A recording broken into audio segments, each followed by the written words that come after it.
हरे कृष्ण कृष्ण कृष्ण हरे हरे, हरे राम राम राम हरे हरे, हरे कृष्ण कृष्ण कृष्ण हरे हरे, हरे राम राम राम हरे हरे, हरे कृष्ण कृष्ण कृष्ण हरे हरे. पुंडलीक वरदा हरि विठ्ठल श्री ज्ञानदेव तुकाराम पंढरीनाथ भगवान की जय. माऊली ज्ञानेश्वर महाराज की जय. जगद्गुरु तुकाराम महाराज की जय. संत बहिणाबाई, एक कवयित्री संत बहिणाबाई यांचं आपण आत्मचरित्र, त्या अंगाने त्यांच्या काव्याचं दर्शन या व्याख्यानांच्या माध्यमातून, प्रवचनाच्या माध्यमातून घेत आहोत. यापूर्वी 2 व्याख्यानं अर्थात प्रवचन म्हणूया झालेली आहेत. एक 12 मार्चला पहिलं व्याख्यान झालं. त्या दिवशी आपण संत बहिणाबाईंचं पूर्वजन्म कथन बघितलं होतं, की ज्यामध्ये त्यांनी आपले 12 जन्म सांगून 13वा जन्मही सांगितला होता. थोडक्यात त्या पहिल्या व्याख्यानामध्ये आपण संत बहिणाबाईंच्या 12 जन्मांचा परमार्थ प्रवास पाहिला होता. त्याच्यानंतर दुसरं व्याख्यान जे 9 एप्रिलला झालं, त्यामध्ये कवयित्री ही भूमिका मांडत असताना आद्य संत कवयित्री म्हणून संत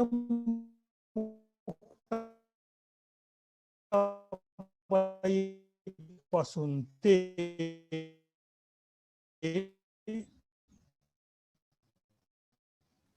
अंतिम ऐकू येत लाडाई, नाहीये. चोखियाची महारी चोराबाई, निर्मळाबाई, कान्होपात्रा, बहिणाबाई यांचा आपण अभ्यास यापूर्वी म्हणजे मागच्या व्याख्यानामध्ये केलेला आहे. आता आज आपण संत बहिणाबाईंनी जे आत्मचरित्र कथन केलेलं आहे, त्या आत्मचरित्राचा थोडक्यात अभ्यास करणार आहोत. वारकरी संप्रदायामध्ये आत्मचरित्र कथन हा अनेक संतांनी केलेला आहे. आत्मचरित्राचं कथन वारकरी संप्रदायामध्ये प्रामुख्याने संत नामदेवरायांनी सुरू केलेलं आहे आणि शेवट तुकोबरायांनी केलेला आहे. म्हणजे या अर्थाने सुद्धा तुकोबराई कळस ठरतात. आता महिला संत बहिणाबाईंनी सुद्धा आपलं आत्मचरित्र कथन केलेलं आहे. विशेष करून पहिला भाष्य रचनाकार असा त्यांचा उल्लेख आपण मागील व्याख्यानामध्ये पाहिलेला आहे, की वज्रसूची नामक ग्रंथावर त्यांनी भाष्य केलेलं आहे. संत महिलांमध्ये भाष्य करणाऱ्या त्या प्रथम भाष्यकार आहेत. थोडं पूर्वसूरींचं आत्मचरित्र कथन थोडक्यात पाहून त्याचा परिणाम संत बहिणाबाईंच्या आत्मचरित्र कथनावरती कसा झाला हे पाहणं आवश्यक आहे. तर प्रथमतः ज्यांचा उल्लेख आपण केला की आद्य आत्मचरित्र कथन केलंय वारकरी संप्रदायामध्ये, आणि ते म्हणजे संत नामदेव महाराजांनी. तर नामदेव महाराज ज्यावेळेस त्यांचं आत्मचरित्र कथन करतात त्यावेळेस ते अनेक प्रसंग, अनेक घटना त्या कथनामध्ये ते आणतात. त्यांच्या जीवनामध्ये, नामदेवरायांच्या जीवनामध्ये नाट्यमय कलाटणी देणारे जे काही प्रसंग आलेले आहेत ते पण त्यांनी त्या आत्मचरित्रामध्ये सुंदरतेने गुंफलेले आहेत.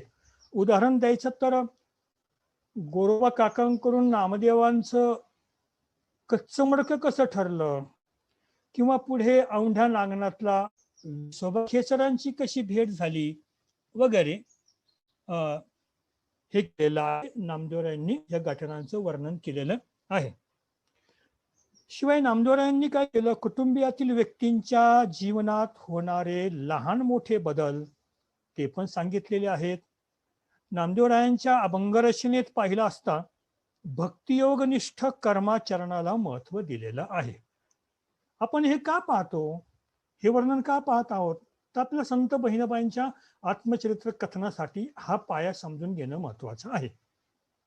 नामदेव महाराजांनी अशा प्रकारे भक्तीमुळे जीवनामध्ये खरं परिवर्तन होऊ शकतं हा मुख्य भाग नामदेवरायांनी त्यांच्या आत्मचरित्र कथनातून सांगितलेला आहे, आपल्याला दिसून येतो.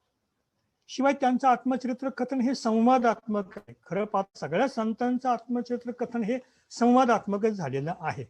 आता हा संवाद नामदेवरायांनी कोणाशी केलाय, स्वतःशी केला. नातेवाईकांशी केला, आईशी, पत्नीशी, पित्याशी, भक्तांशी केला, समाजाशी केला आणि विठोबाशी सुद्धा संवाद केलेला आहे. आपल्या सद्गुरू विसोबांशी सुद्धा संवाद केलेला आहे. तेव्हा नामदेवरायांनी जे आत्मचरित्र लिहिलं, हा जो लिखाणाचा पायंडा जो पाडला, त्याचा प्रभाव पुढे तुकाराम महाराजांवरती आणि पर्यायाने संत बहिणाबाईंच्या आत्मचरित्र कथनावरती झालेला आपल्याला दिसून येतो. नामदेवरायांच्या अभंगांचा जर परिणाम बघितला, का परिणाम बघायचा, तर खरं पाहता भक्तीचा तीव्र ध्यास, नामदेवरायांच्या अभंगाबद्दल सांगायचं तर भक्तीचा तीव्र ध्यास आणि या ध्यासाचा परिणाम काय झाला माहितीये का, पुढे म्हणजे नामदेवरायांच्या काळापासून ते बहिणाबाईंपर्यंत, मग संत जनाबाई असतील, चोखोबराय आणि त्यांचा परिवार असेल, संत कान्होपात्र असतील आणि पुढे संत बहिणाबाई यांनी तोच आदर्श अर्थात भक्तीचा ध्यास त्यांच्या कथनामध्ये घेतलेला आहे, आत्मचरित्रामध्ये घेतला आहे, एकंदर अभंग रचनेमध्ये घेतलेला आहे. तर अशा कोणत्या महत्वाच्या गोष्टी नामदेवरायांनी व्यक्त केलेल्या आहे की ज्याचे पडसाद आपला संत बहिणाबाईंपर्यंत अगदी पुढे निळोबऱ्या सुद्धा त्याच्यामध्ये आपल्याला घेता येतील, यांच्या अभंग रचनेवर पाहायला मिळेल. तर असं आहे की भक्त आहे म्हणजे भक्त चुकत माकत का होईना पण प्रगती करत असतो, त्याचा अडथळ्याची शर्यत म्हणूया त्याची, पण भगवंतही त्याला सांभाळून घेतात बरं का. भगवंत पण कृपाळूपणे अशा भक्तांचा सांभाळ करत असतो. बघा आपल्याला काय दिसतं त्यांच्या अभंगांच्या चरित्रातून, अभंग रचनेतून, त्यांच्या एकंदर चरित्रामध्ये, त्यांच्या जीवनामध्ये. तर संत कसे असतात, ज्या संतांना हे शरण जातात ते संत सुद्धा कृपाळू असतात. संतही क्षमाशील आहे, भगवंतही कृपाळू आहेत. भक्ताचा प्रवास अशा प्रकारे भगवंताला साक्षी ठेवून आणि अडखळत का होईना सुरुवातीला पण हा प्रवास चालू आहे. संत वारकरी संप्रदायामध्ये दाखवले आहे की उपदेश करताना सुद्धा ते मेघवृष्टी न्यायाने उपदेश करत आहेत. शिवाय याच्या पाठीमागे संतांची मुख्य भावभूमिका जर कोणती असेल तर बुडता हे जन न देखवे डोळा, येतो कळवळा म्हणून या. तर ही भावप्रेमाची परंपरा नामदेव महाराजांपासून तुकाराम महाराजांपर्यंत आणि पर्यायाने पुढे बहिणाबाईंपर्यंत येऊन त्यांच्या अभंग रचनेमधून आपल्याला ते पाहायला मिळतं. हे महत्वाचं आहे, म्हणून आपल्याला हा थोडासा मागचा भाग पाहणं आवश्यक पडलेलं आहे. आता आपण तुकोबरांच्या आत्मचरित्रात कथनाचा विचार करू आणि मग संत बहिणाबाईंच्या आत्मचरित्र कथनाकडे येऊया. तुकाराम महाराजांनी आत्मचरित्र लिहिलेलं आहे, परंतु खऱ्या अर्थाने तुकाराम महाराजांना प्रेरणा कोणी दिली, अभंग रचनेची प्रेरणा कोणी दिली. आता अभंग रचना केली म्हणजे त्याच्यात आत्मचरित्र आलंच. तर तुकाराम महाराज जो अभंग सांगत आहे प्रेरणेचा, त्या अभंगाचा आणि संत बहिणाबाईंच्या अभंगाचा फार घनिष्ठ संबंध आहे बरं का. म्हणजे आता संत बहिणाबाईंना जी प्रेरणा मिळाली त्या प्रेरणेचा, तुकोबरायांना मिळालेली प्रेरणा आणि संत बहिणाबाईंना मिळालेली प्रेरणा अभंग रचनेची एका समान पातळीवरती आपल्याला पाहायला मिळते. कशी ते बघा. तुकाराम महाराजांना नामदेव महाराज आणि स्वतः भगवान परमात्मा पांडुरंग दोघेही तुकाराम महाराजांच्या स्वप्नामध्ये गेले आणि काय सांगितलं तुकाराम महाराजांना. तुकाराम महाराजांना केलं सांगितलं, नामदेवे केले स्वप्न माझी जागे, सवे पांडुरंगे येऊन या. स्वतः पांडुरंग परमात्मा आले नामदेवांना घेऊन.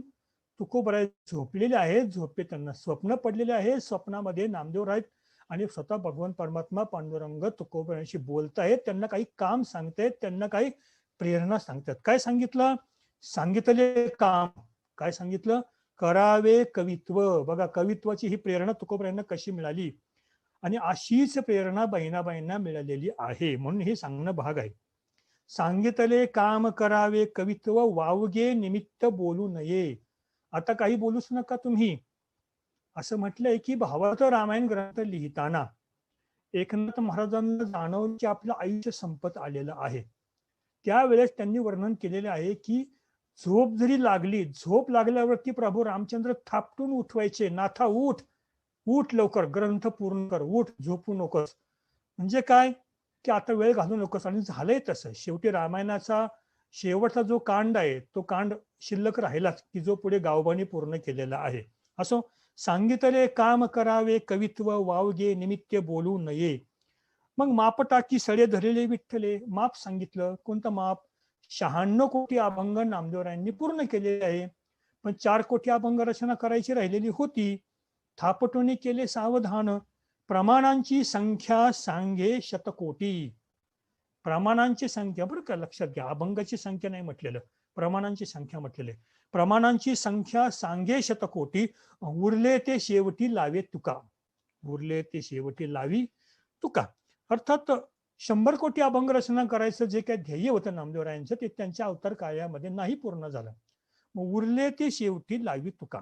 या अभंगातून आपल्याला काय पाहायला मिळतं बरं? तुकोबांनी जे विविध प्रकारची अभंग रचना केली, त्याच्या मागची खरी प्रेरणा, खरी भूमिका ही ह्या घटनेतून निर्माण झालेली आहे. आता तुकोबारायांचं आत्मचरित्र जर बघितलं तर त्याच्यामध्ये प्रामुख्याने आपल्याला आत्मशोध पाहायला मिळतो. आणि आत्मशोधातून ते आत्मचिंतन मांडतात, आणि तेही जास्त करून परखड भाषेमध्ये मांडतात. का असं जरी म्हटलं असलं तरी सुद्धा दोघांच्या कथन शैलीमध्ये मात्र फरक आहे. असं ते बघा, नामदेवरायांच्या आत्मचरित्र कथनामध्ये आपल्याला आत्मविकासाचं दर्शन दिसतं, तर तुकोबरायांच्या या कथनामध्ये आत्मशोध दिसून येतो. नामदेवरायांचं बोलणं सांगणं सगळं भावनिष्ठतेवरती अवलंबून आहे, त्याचा पायाच भावनिष्ठता आहे. तुकोबराय बोलताना विचारनिष्ठतेला जास्त प्राधान्य देतात. नामदेवराय बोलताना जास्त करून मनाशीच संवाद करतात, मनोन्मनी बोलतात. तुकोबराय मात्र सत्य, कठोर आणि व्यवहारी बोलतात. आणि तुकोबराय जे काही बोलतात, जे काही सांगतात, ते सर्व विठोबाला साक्षी ठेवून सांगतात. हे फार महत्वाचं आहे बरं का. बघा, आपण एक अभंग घेऊया तुकोबरायांचा. त्या अभंगात त्यांनी विठोबाशी संवाद साधलेला आहे. खरं पाहता हा अभंग त्यांच्या आत्मचरित्रातलीच आहे. त्यांची पत्नी मेली आणि त्यांचा मुलगाही मेला आणि त्यांची आई पण मेली, पण हे प्रत्येक वेळेस ते विठोला सांगतायत. बघा, हा संवादाचा धागा कसा जोडलाय बघा त्यांनी. बाईल मेली मुक्त झाली, देवे माया सोडविली. काय घटना घडलेली आहे? बाईल मेली मुक्त झाली, देवे माया सोडविली. कोणाशी बोलतात ते? विठो, तुझे माझे राज्य, नाही दुसऱ्याचे काज.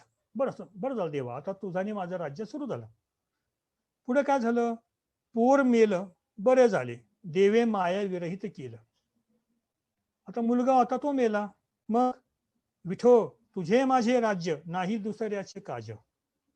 माता मेली मज देखता, तुका म्हणे हरली चिंता. आणि पुढे म्हणतात, विठो, तुझे माझे राज्य, नाही दुसऱ्याचे काज. तुकोबरायांच्या आत्मचरित्रात त्यातील जी भावना आहे, ती भावना पुढे सश्रद्ध भाविक वाचकाला आपल्याशा वाटू लागतात. हे तुकोबरायांच्या आत्मचरित्राचा महत्वाचा भाग आहे. तुकोबरायांच्या आत्मचरित्र किंवा तुकोबराय ज्या ज्या काय घटना, गोष्टी, उपदेश जे काही सांगतात, भले ते स्वतःला सांग उपदेश शासन, अजूनही तो त्रिकालाबाधित वाटतो. अजूनही तो जणू आपण आपल्यासाठीच बोलले की काय महाराज असं वाटू लागतं. आता बघूया, बहिणाबाईंच्या भावजीवनावर तुकोबरायांच्या या भावकाव्याचा काही ठसा उमटला का? निश्चितच उमटलेला आहे. अजून आपण चरित्राचा भाग पूर्ण केलेला नाहीये, पुढे येईल. तुकाराम महाराज रूपी पर्व ज्यावेळेस बहिणाबाईंच्या जीवनामध्ये अवतरतं, त्यावेळेस काय काय त्यांच्या जीवनामध्ये आमूलाग्र परिवर्तन होतं ते आपण पुढील भागामध्ये पाहणार आहोत. आणि त्याही पुढे जाऊन काही आपल्यातलीच अभ्यासू साधकांनी वैयक्तिक सूचना मला केली होती की संत बहिणाबाईंचे जे आत्मशोधपर अभंग आहेत किंवा साक्षात्कारपर जे त्यांचे अभंग आहेत, अशा अभंगावरती चिंतन होणं आवश्यक आहे आणि ते आपण करणार आहोत. तर तुकोबांचे अभंग हे वाचकाला गतिशील करतात आणि कृतिशील करतात. अजूनही गाथा वाचताना असे काय अभंग, असा काय उपदेश मनाला चटका लावून जातो की अरे हे माझ्यासाठीच आहे बरं का. आणि झालं काय की हा संकलित परिणाम तुकोबरायांच्या सहवासामध्ये अंतिम काळामध्ये बहिणाबाई होत्या, त्यांच्यावरती हा होणं स्वाभाविक आहे हा परिणाम, आणि त्याच्यामुळे तोच परिणाम त्यांच्या आत्मचरित्र कथनावरती झालेला आहे. पण एक मर्यादा आहे की बहिणाबाईंना काही मर्यादा आलेल्या आहेत, त्याचा विचार आपण करणार आहोत. तर बहिणाबाईंनी साधारणपणे आत्मचरित्र केव्हा सांगितलं असावं? तर ज्यावेळेस त्यांना मृत्यूची चाहूल लागली, अखेरच्या समयी, ज्यावेळेस त्यांनी आपल्या मुलाला विठोबाला त्यांच्या 13 जन्मांची हकीकत सांगितली. आपण पहिल्या व्याख्यानामध्ये हा विषय सविस्तर पाहिला होता. तिथं पहा तुम्ही, बहिणाबाई ज्यावेळेस बोलतात ना त्यावेळेस ते स्वतःविषयी आदरार्थी बहुवचन वापरतात. आम्ही, आम्हा, आपण, अमुचा. आता हा परिणाम कोणाचा आहे बघा बरं का. हा परिणाम तुकाराम महाराजांच्या आदरार्थी बहुवचनाचा आहे. स्वविषयी स्वविषयी अशा प्रकारे तुकोबरायांनी स्वतःसाठी उल्लेख केलेला आहे. बहिणाबाई काय म्हणतात बघा. प्रतिपदे आम्हा टाकणे शरीर, आजी तो साचार त्रयोदशी. आम्ही तर प्रतिपदेला जाणार आहोत, पण आज तर त्रयोदशी आहे. इथं आम्हा टाकणे शरीर म्हटलेले. बहिणी म्हणे आता आसो देह भाव, आमुचा दृढ भाव हाची खरा. आपल्याला त्यांचा आदरार्थी बहुवचन बघायचं, स्वतःविषयी वापरलेलं. मी असा उल्लेख न करता आम्ही, आमुचे, का बरं असं म्हणण्यापाठीमाग सखोलतेतील दृढ जाणीव आपल्याला दिसून येते. जर आपण त्यांचे सद्गुरू तुकोबरायांच्या अभंगामध्ये जरा डोकावून पाहू बरं. खरं पाहता कितीतरी अभंग आहेत. आम्ही वैकुंठवाशी आलो याची कारणाशी. बघा इथे तुकोबरा काय म्हटलंय, आम्ही स्वतःविषयी काय म्हणतात ते अत्यंत सखोलतेच्या जाणीवेतून हा आम्ही उच्चारलाय बरं का. याच्या आम्हीच्या पाठीमाग फार मोठी तपश्चर्या आहे, फार मोठी भावभूमिका आहे, फार मोठी उंची आहे परमार्थातील. 2 वर्षापूर्वी माझे परमार्थ स्नेही आणि गुरुबंधू हरिभक्तपरायण श्रीकांत महाराज पातकर महाराजांनी एक आम्ही 9 दिवसाचा सप्ताह, कीर्तन सप्ताह आयोजित केला होता की ज्याच्यामध्ये तुकाराम महाराजांचे आम्हीने सुरुवात होणारे फक्त अभंग घेतले होते.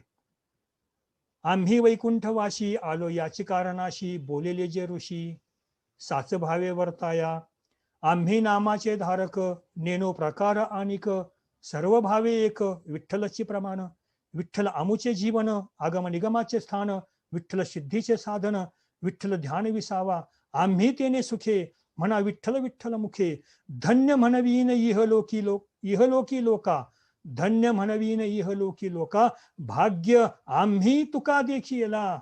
असा गौरवोद्गार तुकोबराय जनांच्या मुखातून काढत आहे. हा जो आम्ही आहे हा आत्मिक हुंकार आहे. बहिणाबाईंच्या अभंगातून हा आत्मिक हुंकार आपल्याला पाहायला मिळतो. बहिणाबाई म्हणतात, आमुचे मनीचा निर्धार हा खरा, माझ्या अंतरा साक्ष आली. माझे मनीचा का नाही म्हटलं इथं, आमुचे मनीचा का म्हटलेला आहे. प्रपंची विन्मुख जाली आणि चित्त, उत्तरायण सत्यतेची आम्हा. या प्रसंगातील म्हणजे ह्या चरणातील घटना ती पाहायची नाही आपल्याला. इथं फक्त त्यांचा जो आत्मिकतेचा हुंकार कसा आहे तो पाहायचा आहे. आता बहिणाबाई ज्यावेळेस अभंग रचना करतात अशा प्रकारची, त्यावेळेस त्याची काही वैशिष्ट्ये आपल्याला पाहायला मिळतील. त्या ज्यावेळेस कथन करतात, त्या कथन करताना एका ओळीतून दुसरी ओळ निर्माण करतात. आपण ज्यावेळेस संत साहित्याचा, विशेषतः अभंग साहित्याचा विचार करतो त्यावेळेस काही विशिष्ट अलंकार साखळी पद्धतीने संतांनी वापरलेले आपल्याला दिसतील. बघा, एक दाम नावाचा अलंकार आहे. तर दाम अलंकारामध्ये पहिल्या चरणाचं जे शेवटचं अक्षर होतं त्या अक्षराने पुढच्या चरणाची सुरुवात झालेली असते. म्हणजे असे अनेक अभंग आपल्याला पाहायला मिळतील. एक तुकाराम महाराजांचा बाळक्रीडेतील अभंग घेतो. खरं पाहतात तुकाराम महाराजांचे जे बाळक्रीडेचे अभंग आहे ते आपण निवांत बघा गाथेमध्ये, ही तिथं दाम नावाचा अलंकार कसा वापरला. खरं पाहता हा दाम नावाचा अलंकार एकनाथ महाराजांनी त्यांच्या हरिपाठाच्या पहिल्या काही 7-8 अभंगामध्ये सुद्धा पाहायला मिळतो. काय आहे तो अलंकार बघा.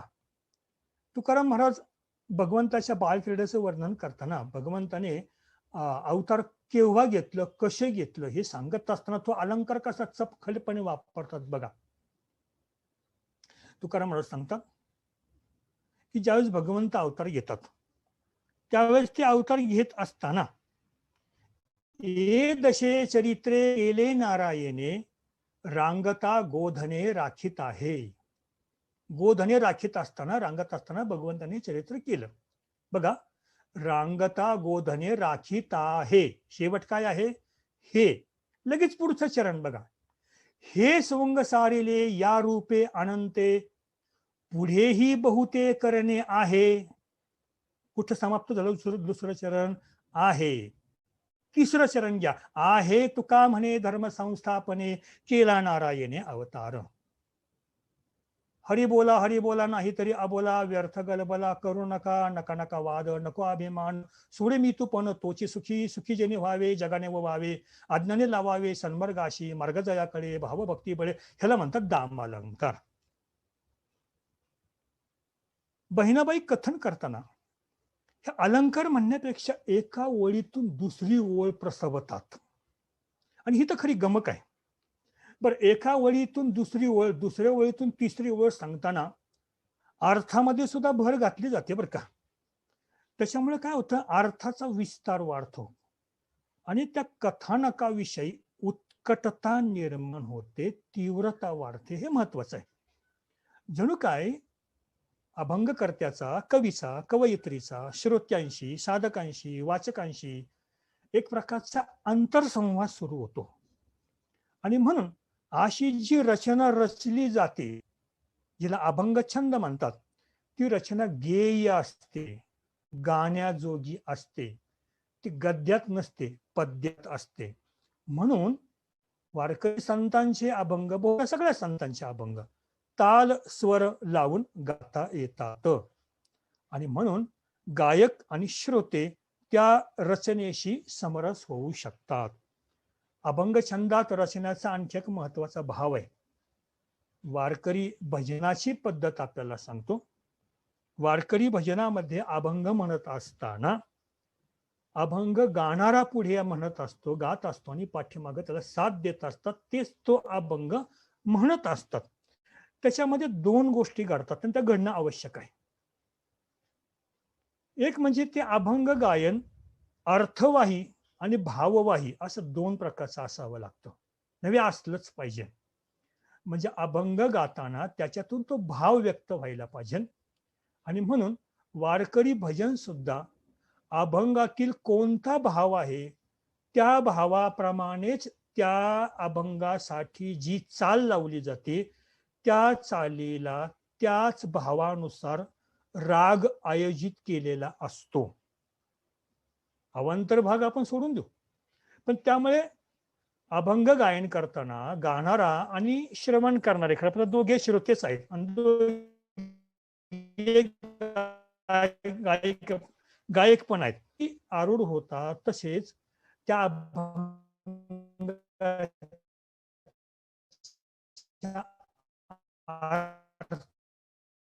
अर्थावर सुद्धा आरूढ व्हायचं असतं.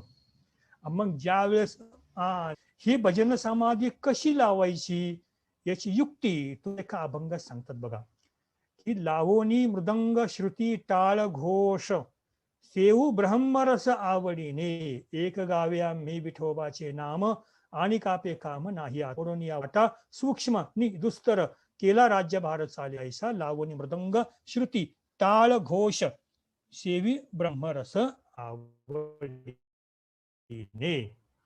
काहीतरी नेट प्रॉब्लेम आहे, खूप पाऊस पडतोय, त्याच्यामुळे काहींना हे श्रवण होणार नाही, याबाबत माझा नाईलाज आहे. कारण खूपच वारा आहे बाहेर, पाऊस पण खूप पडतोय, परिणाम बाहेर ढगाळ वातावरणाचा नक्कीच झाला असेल. नेट कथन वैशिष्ट्य आता आपण बघूया. बहिणाबाई सुद्धा संवाद साधतात, स्वसंवाद साधतात. पहिला त्यांचा स्वतःशी संवाद आहे, त्याचा ईश्वराशी संवाद आहे, त्यांचा आप्त आणि समाजाशी संवाद आहे, त्यांचा चैतन्याशी एकरूपतेचा आत्मभाव आहे. त्यांच्या बोलण्यातून भक्त जाणीवांचा विकास आपल्याला पाहायला मिळतो. विश्वदेवाशी त्यांचा संवाद आहे. आत्मस्थिती, उपदेश, तत्वचिंतन यांचं कथन त्यांनी केलेलं आहे. एक संत कवयित्री, महिला कवयित्री सद्गुरु कृपेने एका किती होतात हे आपल्याला पाहायला मिळतं. आता आपण मागच्या मुद्द्यावरती, की तुकोबांना जशी स्वप्न दृष्टांताची प्रेरणा झालेली आहे पांडुरंगाकडून आणि नामदेवरायांकडून, तसंच अगदी बहिणाबाईंना झाली. कोणाकडून? तर खुद्द तुकोबरायांकडून झालेले आहे हे विशेष. आता एक दोन्ही या प्रसंगामध्ये एक फरक आहे बरं का. तुकाराम महाराजांना अभंग रचनेची प्रेरणा नामदेवरायांकडून झाली, परंतु नामदेव महाराजांचा अवतार झाल्यानंतर 2-3 शतकानंतर झालेली आहे. म्हणजे त्यावेळेस नामदेवराय तुकोबराय काही समकालातले नाही आहेत. पण इथे गंमत अशी आहे, महत्व असं आहे की इकडे देहुला स्वामींच्या मुखातून तुकोबरायांचं महात्म्य ऐकलेलं आहे. त्यांना अत्यंत ध्यास लागलेला आहे. तुकोबरायांच्या अभंगाने त्यांना अक्षरशः वेळ लावलेला आहे. केव्हा मला तुकोबराय भेटतील असा ध्यास लागलेला आहे. आणि तुकोबांनी बहिणाबाईंना स्वप्न दृष्टांत दिला. कसा दिला तर बहिणाबाईंनीच तो अभंग रचलेला आपण आता पाहूया. टाळ चिपोळ्यांचा ध्वनी ऐकता, आनंद हा चित्ता समावेना, लाविले नेत्र निद्रेत जागृती, तुकाराम मूर्ती देखी येली, तुकाराम तव देखता देखत, आले अकस्मात गुरु रूपे, ठेवेला हात मस्तकी बोलून, दिधले वरदान कवित्वाचे, बहिणी म्हणे नेने स्वप्न जागृती, इंद्रियांच्या वृत्ती ओसरल्या. खरं म्हणजे अशा प्रकारे स्वप्नदृष्टांताच्या माध्यमातून प्रेरणा दिली जाते का? अलीकडे असं एखादं उदाहरण घडलंय का? तर माझ्या ऐकिवामध्ये एक उदाहरण आहे. आमच्या गावापासून पश्चिमेला 10 किलोमीटर अंतरावरती भुकुम नावाचं गाव आहे. तिथं संत गणोरे बाबा नावाचे संत महात्मा होऊन गेले. आणि ते पुण्यामध्ये कर्वेनगरला राहायचे. शिंपी हा त्यांचा व्यवसाय होता. आणि ते रात्रंदिवस रामकृष्ण हरी नामाचा जप करायचे. तुकाराम महाराजांनी स्वप्नात येऊन त्यांना एक डोंगर दाखवला, त्याची खिंड दाखवली आणि इथे जा म्हटले. आता पश्चिम दिशेला अनेक डोंगर आणि डोंगराच्या खिंडी आहेत. ते अनेक ठिकाणी फिरले आणि शेवटी ह्या ठिकाणी आले जिथे आता गणोरे बाबांचा आश्रम मठ आपल्याला पाहायला मिळतो. तिथून पिरंगुटचा घाट सुरू होतो. हरिराम आश्रय मठ असं गणोरे बाबांच्या त्या मठाचं नाव आहे. तिथे बहुधा मी जातो अनेक कार्यक्रमांना. तर तिथे बसल्यावरती हेच ते स्थान असं त्यांना आतून आवाज झाला. आणि मग गणोरे बाबांना माघ शुद्ध दशमीला ज्या दिवशी तुकाराम महाराजांना त्यांच्या सद्गुरूंकडून गुरुमंत्र मिळाला, त्याच दिवशी त्याच रात्री गणोरे बाबांना सुद्धा ओम हरिराम विठ्ठलाय नमः हा मंत्र तुकाराम महाराजांनी दिला. आता बघा संत बहिणाबाईंचा उल्लेख केला तो बघा कसा आहे. टाळ चिपोळ्यांचा ध्वनी ऐकता, आनंद हा चित्ता समावेना, लावेले नेत्र निद्रेत जागृती, तुकाराम मूर्ती देखी येली, तुकाराम तव देखत देखत, आले अकस्मात गुरु रूपे, ठेवियला हात मस्तकी बोलून, दिधले वरदान कवित्वाचे. हे महत्वाचं आहे. दिधले वरदान कवित्वाचे, बहिणी म्हणे नेने स्वप्न की जागृती, इंद्रियांच्या वृत्ती ओसरल्या. मी स्वप्नात होते की जागी होते मला कळत नाही, परंतु माझ्या मस्तकावरती हात ठेवला आणि जसं नामदेवरायांना आणि भगवंतांनी सांगितलं की बाकी काय बोलू नको, सांगितले काम करावे कवित्व, तस दिले वरदान कवित्वाचे, असं इथं बहिणाबाई वर्णन करत आहे. आता हे संवादात्मक आत्मकथनाचा विचार आपल्याला काय करायचा आहे, तर मुळातच तुकोबरायांचा बहिणाबाईंना आशीर्वाद लाभलेला आहे. बरं, पुढे त्या शिवूरला स्थायिक झाल्यानंतर त्यांनी हे आत्मकथन केलं असावं. त्याच काळात केलं असावं असं काही नाही. आत्मकथन हे कदाचित शेवटी सुद्धा केलं असावं. म्हणजे असं आहे की काही घटना काही प्रसंग अभंग गाथावर असताना शेवटी घडलेले आधी घडलेले असतात, आधी ते छापले गेले असावेत, लिहिले गेले असावेत. उदाहरण द्यायचं तर समर्थांचा जो दासबोध आहे त्याचा जो पहिला समाज जो आहे तो पहिला समाज समर्थांनी सुरुवातीला लिहिलेला नाहीये. तर तो पहिला समाज सर्वात शेवटी लिहिला असावा आणि मग तो पहिला समाज म्हणून तो दाखवण्यात आलेला आहे. तसा प्रकार आहे. शिवूरला स्थायिक झाल्यावरती बहिणाबाईंनी आत्मकथन केले असावं. आता आत्मकथनाची सुरुवात सांगायची तर त्यात पूर्वजन्माची हकीकत आलेली आहेच. ह्याचा विचार तर आपण पहिल्या व्याख्यानामध्ये केलेला आहेच. बहिणाबाईंचा हा जो संवाद आहे आत्मकथनातला, हा एका भक्ताचा ईश्वराशी संवाद आहे. आपण मगाशी बघितलं की सगळ्या संतांनी हे आत्मसंवाद साधलेले आहेत. बहिणाबाईंचा एक भक्त बनून ईश्वराशी संवाद आहे. त्या स्वतः एक स्त्री पण आहेत. स्त्रीत्वाच्या भूमिकेतून सुद्धा त्या ईश्वराशी बोलत आहेत. जसं कान्होपात्रा बोलल्या, जनाबाई भगवंताशी बोललेल्या आहेत, भांडलेल्या सुद्धा आहेत स्त्रीत्वाच्या भूमिकेतून. बरं, त्यांच्या पतीशी पण त्यांचा संवाद आहे का? त्या पत्नी आहेत कोणाच्या तरी. जयराम स्वामी सारखे त्यांना सुरुवातीला मार्गदर्शक लाभले. त्या उदार ज्येष्ठांशी त्यांचा संवाद आहे. पुढे देहूत आल्यावरती मंबाजींनी खूप त्रास दिला बहिणाबाईंना. त्या मंबाजीशी संवाद आहे. आपले श्री गुरु तुकाराम महाराज त्यांच्याशी त्यांचा संवाद आहे. आणि स्वपुत्र विठोबा याचा तर आपण विचार केलाच आहे की पहिले 12-13 जन्म आपल्या मुलाला विठोबाला सांगितलेले आहे. एक वैशिष्ट्य सांगायचं असं की हे जे 12 जन्म किंवा 13 जन्म म्हणजे बहिणाबाईंच्या जीवनातल्या या 13 घटना आहेत. हे एक स्वतंत्र कथानक होईल बरं का. त्यांचा एक एक जन्म म्हणजे एक एक स्वतंत्र कथानक होऊ शकतं आणि त्याच्यावरती स्वतंत्रपणे अध्ययन आपण करू शकतो. आता बघा, त्या कथानक म्हणजे चरित्र वर्णन करताना किंवा प्रसंग वर्णन करताना सखोल वर्णन करतात. म्हणजे नुसतं मोघम वर्णन करून त्या जात नाहीत. ते त्यांचं माहेराचं वर्णन करतात. अभंग मोठा आहे पण आपण थोडंसं बघूया. देवगाव माझे माहेर साजनी, एवढं सांगायचं होतं ना, पण सगळा परिसर पण त्या सांगतात.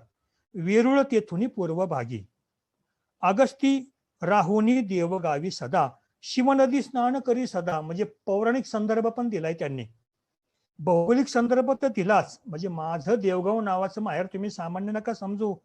वेरूळ त्याच्या पूर्व भागाला आहे. या देवगावाला शिवनदी आहे. तिथे पूर्वी प्राचीन काळी अगस्त्य ऋषींनी तिथं वास्तव्य केलेलं होतं. बहिणी म्हणे आयशे स्थळ देवग्राम किंवा देवगाव, तेथे माझा जन्म झाला. असे आत्मकथनाचा हा अभंग आहे. म्हणजे आत्मकथन करताना त्याचं सांग्र संगीत वर्णन करणं हे त्यांच्या सांगण्याचं कथन शैलीचं महत्वाचं वैशिष्ट्य आहे. अनेक संतांनी ते वैशिष्ट्य वापरलेलं आहे.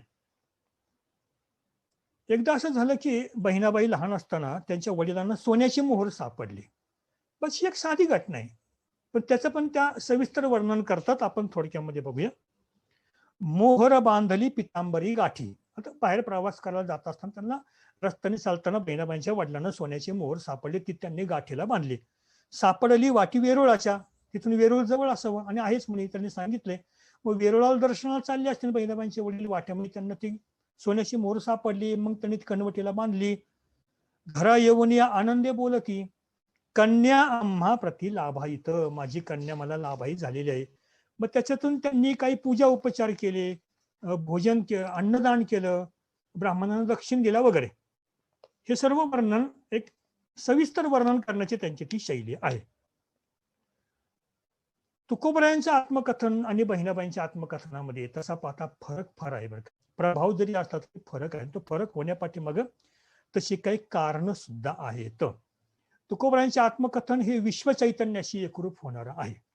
कारण का माहिती का, बहिणाबाईंच्या समोर तुकोबराय म्हणजे हिमालयासारखे उत्तुंग आहेत.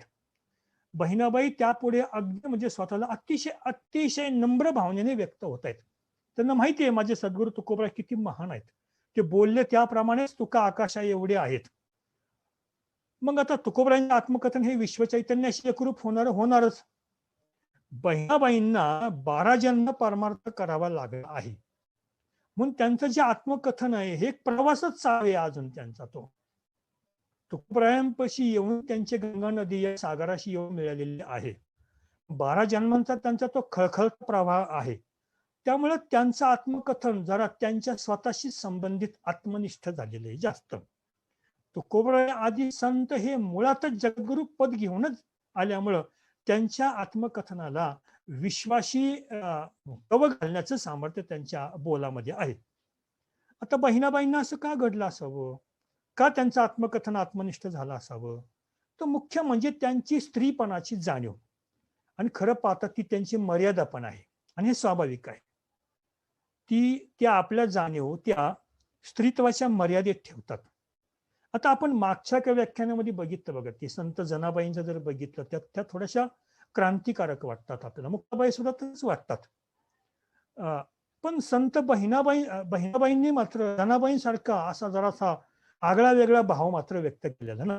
उदाहरण द्यायचं तर संत जनाबाईंचा एक अभंग आहे, आम्ही त्याला गवळण म्हणतो. डोईचा पदर आला खांद्यावरी, भरल्या बाजारी जाईन मी. कोणी म्हटलंय? जनाबाई म्हणतात. आता एक काळ असा होता की महिलांनी डोक्यावर पदर ठेवायचा, खाली चुकून पडला तरी लगेच डोक्यावरती घ्यायचा. अशी जी त्यावेळेची महिलांविषयी जी अनुदार भूमिका होती, गोशामध्येच राहायचं वगैरे वगैरे अनेक कडक अटी होत्या. आणि त्या काळामध्ये डोईचा पदर खांद्यावर आलेला आहे आणि मी भरल्या बाजारात जाईन असं जनाबाई म्हणतायत. हा स्वतंत्र भाव मात्र बहिणाबाई व्यक्त करत नाहीत. का? बहिणाबाईंनी प्रपंच आणि परमार्थ यांचा मेळ साधला आहे. पण म्हणून बहिणाबाई कमी ठरतात का? नाही. त्यांची साधन निष्ठा अतिशय प्रखर आहे. का? तर त्यांच्या समोर तितकंच देदीप्यमान, प्रखर, तेजस्वी, विश्वमय झालेलं तुकोबऱ्यांसारखं सद्गुरू त्यांच्या समोर व्यक्तिमत्व आहे. पण त्या आपल्या आत्मनिष्ठतेचा उद्गार किंवा त्याची साक्ष म्हणा त्या पांडुरंगाला विचारतात भक्त बरं का. त्या त्यांच्या स्त्रीत्वाच्या मर्यादा मात्र राखून बोलतात. काय बोलतात बघा. तुझी भक्ती घडे पतिव्रता धर्म, ऐशे मेघ श्यामा विचारावे.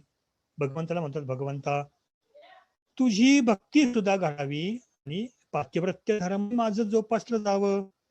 बहिणी म्हणे दोन्ही घडती लहरी, हे तहा झडकरी विचारावा. आणखी एक महत्वाचं कारण आहे बरं का. बहिणाबाईंना त्यांच्या पतीकडून खूप छळ सहन करावा लागलेला आहे. त्यांच्या पती पुढे पुढे बहिणाबाईंचा खूप द्वेष करायचा. कोल्हापूर मुक्कामी असताना बहिणाबाईंचा महिमा वाढलेला आहे. बहिणाबाईंचं महात्म्य लोकांना कळलं असताना त्या काळामध्ये लोक बहिणाबाईंचं दर्शन घेण्यासाठी येऊ लागले. त्यामुळे आपल्या पत्नीचं दर्शन लोक घेतात मला विचारत नाही म्हणजे काय. त्याच्या पतींना काय ते सहन झालेलं नाही. त्यांनी बहिणाबाईंना खूप वेळा मारलेलं सुद्धा आहे. आणि याशिवाय बहिणाबाईंना तुकाराम महाराजांचं स्वप्न दृष्टांत व्हावा एवढी कोणी मोठी लागून गेली वगैरे अशा प्रकारचा द्वेषभाव बहिणाबाईंच्या पतीच्या मनामध्येच होता. आता पती जिथं द्वेष करतोय म्हटल्यावरती बहिणाबाईंच्या या आत्मनिष्ठ जीवनावरती परिणाम होणारच. पुढे तीर्थयात्रा केल्याचा सविस्तर वृत्तांत बहिणाबाईंनी केलेला आहे. शिखर शिंगणापूरची यात्रा केली असावी बहुतेक, कारण त्या वरदान करतात, चैत्र पौर्णिमेस गेलो महादेवा, देवयात्रा सर्व पहाविले. योगायोगाने आज चैत्र पौर्णिमाचा आहे. त्या सांगतात की मी चैत्र पौर्णिमेला महादेवाच्या दर्शनाला गेले होते. तिथं पण सगळं अगदी यथासांग वर्णन केलं बरं का तिथल्या त्या यात्रेचं त्यांनी. आणि ते काय म्हणतात, झाले समाधान देखोनी शंकर, मागे अभयकर भक्ती योगे. बहिणी म्हणे माझे वय वर्ष नव, नवीन वर्ष 9 वर्षाची होते मी. बहिणी म्हणे माझे वय वर्ष नव, झाले अंतर्भाव सांगितला. आपण म्हणू इतकं कमी वय होय. बहिणाबाईंचं लग्न झालं त्यावेळेस त्यांचं वय होतं 3 आणि नवरा होता 27 वर्षांचा फक्त. काय त्यावेळेसची समाज रचना असेल विचार करावा. बहिणाबाई प्रपंच आणि परमार्थ या समन्वयातून आपला भक्तपणा सांभाळतात. त्या काय बोलतात बघा. धर्म अर्थ काम मोक्षाशी अधिकार, भ्रतार साचार वेद बोले. खरं म्हणजे धर्म अर्थ काम मोक्ष प्राप्त करून घ्यायचा असेल तर पतीची सेवा केली पाहिजे असं वेदांनी सांगितलेलं आहे. भ्रतार सेवने सांग हा परमार्थ, भ्रतारेचा स्वार्थ सर्व आहे. पतीची सेवा केली तरच स्त्रीचा परमार्थ सफल होतो, अन्यथा तो सफल होत नाही असं त्या स्पष्ट म्हणतात. बहिणी म्हणे देवा, भ्रताराचे मनी तुवा प्रवेशवनी स्थिर केले. आपला पतीविषयी असलेला भाव आदर प्रेम ते व्यक्त करतात आणि त्यांचा पातिव्रत्य धर्म आणि त्याला धरून असलेला त्यांचा हा अध्यात्म धर्म दोन्ही त्या व्यक्त करतात. इथपर्यंत आपण जो विचार केला याच्याबाबत सांगायचं तर आपण आता वाचक भूमिकेतून संत साहित्याचा अभ्यास करत आहोत. खरं म्हणजे आपला हा जो वारकरी वारसा जो अभ्यासक्रम आहे कशासाठी आहे तर आपला संत साहित्याचा अभ्यास करत आहे. पण संत साहित्याचा अभ्यास करताना दोन भूमिकातून तो करणं आवश्यक असतं. पहिली भूमिका म्हणजे वाचक भूमिका आणि दुसरी आहे संत भूमिका. म्हणजे आपण संतांचं साहित्य वाचन करत असताना आपण एक वाचक अशी एक दुसरी भूमिका ठेवतो आणि संतांचं साहित्य वाचतो. हा झाला एक भाग.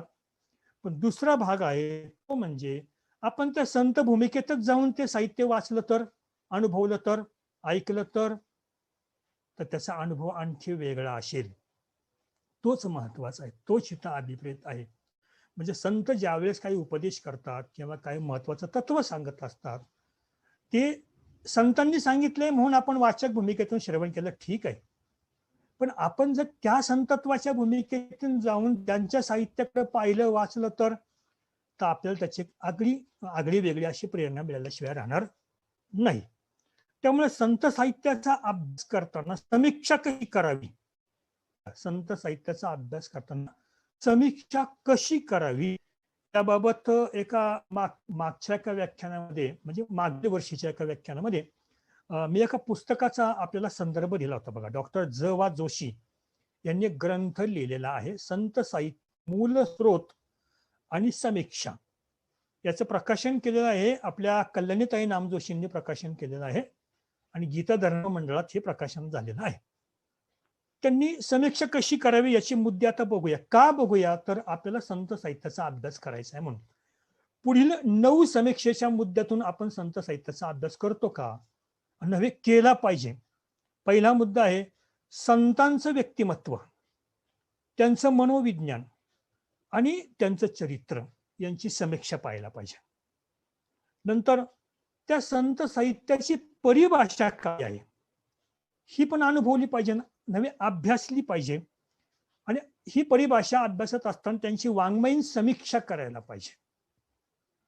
का हे सांगायचं कारण काय ते पुढे सांगणार आहे मी. संत साहित्यातील सौंदर्य आणि सौंदर्यग्राही समीक्षा हे महत्वाचे. का माहिती का, तर संत त्यांच्या काळाप्रमाणे परिस्थितीप्रमाणे घडले आणि तसे ते वागले. म्हणून आपण हल्लीच्या आपल्या काळाच्या भूमिकेवरून जर त्यांचं जर आपण अवलोकन करू लागलो, त्यांचं मूल्यमापन करू लागलो, चुकीचं होऊ शकेल. म्हणजे काही लोक विशिष्ट भूमिकेच कोटेपणा ठेवतात. तुकाराम कोण, विद्रोही तुकाराम. तुकाराम नुसतं विद्रोहीच आहे का? तुकाराम महाराजांचं चरित्र नीट बघा, ते काय नुसते बस विद्रोही एके विद्रोही ठसा उमटून टाकलं संपलं काम, तसं नाही. तुकाराम महाराज विद्रोही, पुरोगामी, परिवर्तनवादी की आणखी कसे, अभ्यास करायला पाहिजे. काही जण संतांनी वर्णव्यवस्थेचा पुरस्कार केला, अशा प्रकारे संतांवर टीका करतात, पण तो काळ तसा होता याचा विचार केला का आपण? संत सुद्धा काळाशी बांधलेले असतात, ते काळाच्या पुढे जात नाही. काळाच्या पण मर्यादा त्यांच्यावरती असतात.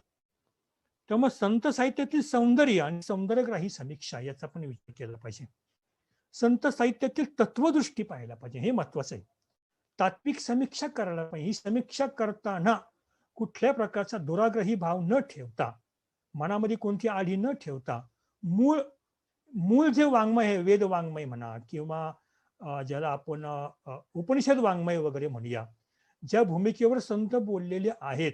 कारण तुकाराम महाराज ज्यावेळेस बोलतात त्यावेळेस ते सांगतात, तुका म्हणे माझी कोणी वदविली वाणी, प्रसादा वाचुनी तुमची या विठ्ठले, साळुंकी मंजुळ बोलत असे वाणी, शिकविता धनी वेगळाची, या भूमिकेतून ते बोलतात. त्यामुळे तुकोबरायांची वाणी ही श्रेष्ठ वेदवाणीच ठरते, किंबहुना सगळ्या संतांची वाणी वेदवाणी आहे. संतांची साधना कशी होती, त्यांची अनुभूती कशी आहे, त्यांनी साक्षात्कार कसा केला, म्हणजे कसा व्यक्त केलेला आहे, याची पण समीक्षा केली पाहिजे. संत साहित्यात जे समाज प्रबोधन आलेलं आहे, ते समाज प्रबोधन आत्ताच्या काळाच्या कसोटीवरती कसं आहे त्याचाही विचार केला पाहिजे. आणि सामाजिक समीक्षा जी आहे, ती सामाजिक समीक्षा जी आहे ती संतांनी कशी मांडली त्याचा पण विचार केला पाहिजे. त्याच्यातले काही बदल आता होणं स्वाभाविक आहे. एक गंमत म्हणून सांगतो, आमचे डॉक्टर दोवा केळकर सर यांच्याबरोबर बऱ्याचदा सज्जनगडला जाण्याचा मला योग आला होता. ते ज्यावेळेस दासबोधावर बोलायचे त्यावेळेस ते दासबोधातील एक आचारसंहिता सांगताना आणि मग बहिर्देशेशी जावे अशा आशयाने समर्थ बोललेले आहेत. म्हणजे बहिर्देशाला सकाळी उठून आपण बहिर्देशाला जावं, शौचाला जायचं म्हटलं, बहिर्दिशेला जावं. तर द्वावा बोलायचे, आता कुठं बहिर्दिशा राहिली? आता लोक जेवायसाठी बाहेर जातात आणि बहिर्दिशेसाठी घरात येतात. आता काही संदर्भ बदलतात. त्यामुळे ते संदर्भ बदलले म्हणून काही संतांच्या साहित्यात काही कमीपणा येतो असं नाही. काही संत साहित्यातील समाज प्रबोधन आणि समाज समीक्षा याचा विचार केला पाहिजे. संत साहित्यात अमृतत्व कसं व्यक्त केलंय, ईश्वर तत्व कसं व्यक्त केलेलं आहे आणि ते काळाच्या कसोटीवर अजूनही कसे कसे अबाधित आहे, निरपवाद आहे, याचा पण शोध घ्यायला पाहिजे. शिवाय भारतीय मोक्षविद्येस संतांचे योगदान किती महत्वाचं आहे अजूनही विचार केला तर ज्ञानेश्वरी असो, एकनाथी भागवत असो, तुकोबरायांची गाथा असो, अजून सुद्धा काळाच्या कसोटीवर हे ग्रंथ तितकेच उतरलेले आहेत. सांगा, समर्थांनी दासबोधामध्ये व्यक्त केलेली मूर्खाची आणि पडत मूर्खाची लक्षणं आत्ता पण लागू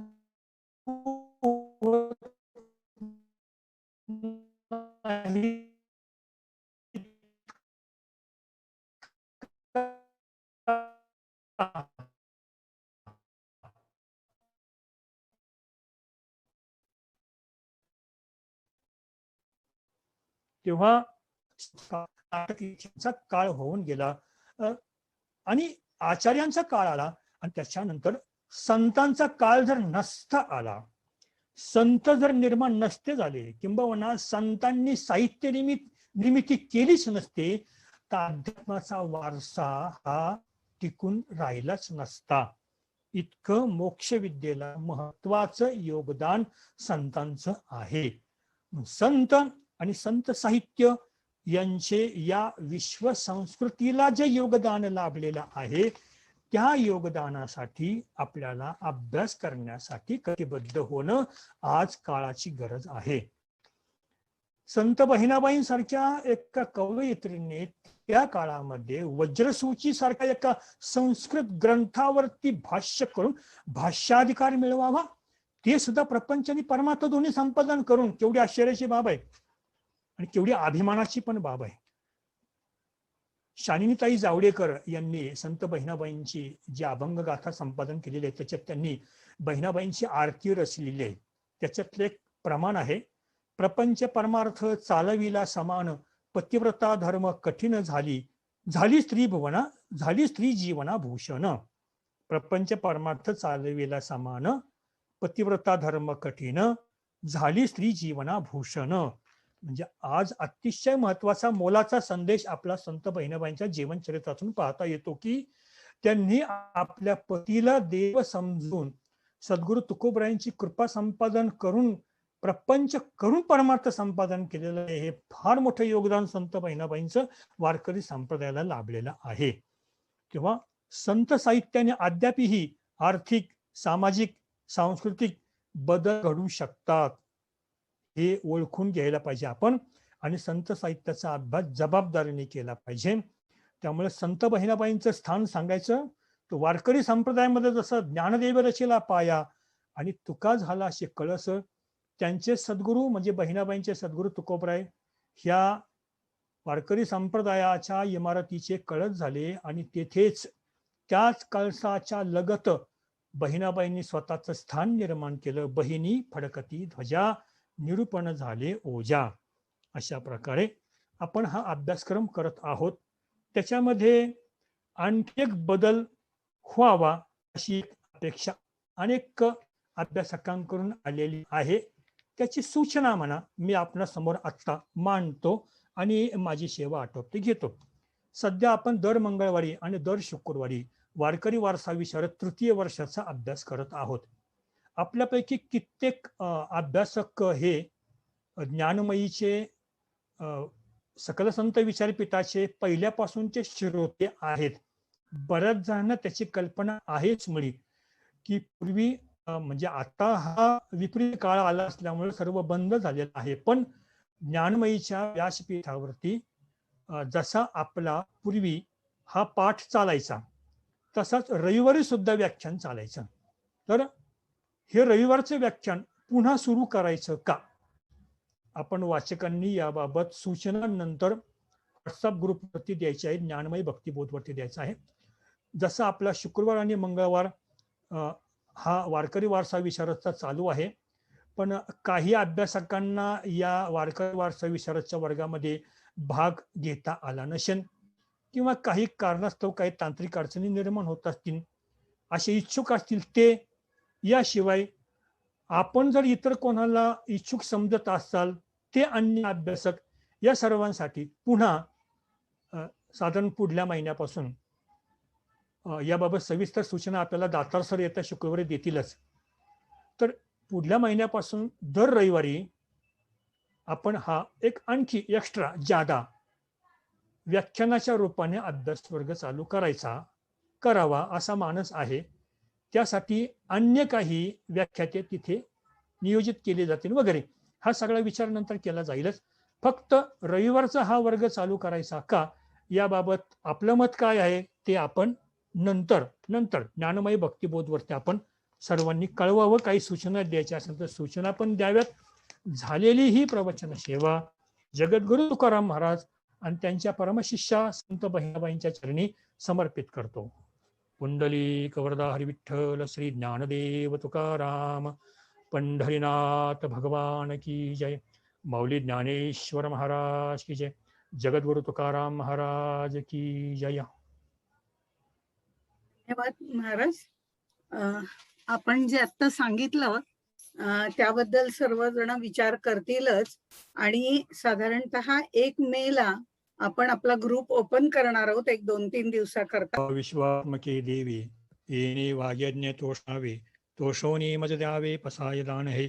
जे खळांची व्यंकटी सांडो, तया सत्कर्मी रती वाढो.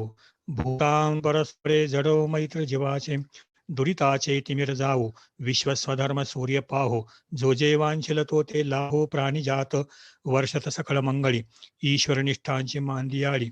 अनवरत भूमंडळी भेटोतया भूता, चला कल्पतरूंचे आरव. चेतना चिंतामणीचे गाव, बोलते जे अर्णव पियुषाचे.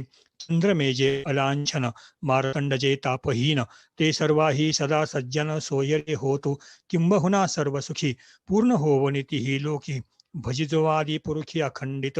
आणि ग्रंथोपजीविये, विशेष लोकी इये. दृष्टादृष्ट विजयी होवावे जी, एथ म्हणे श्री विश्वेश्वरावो.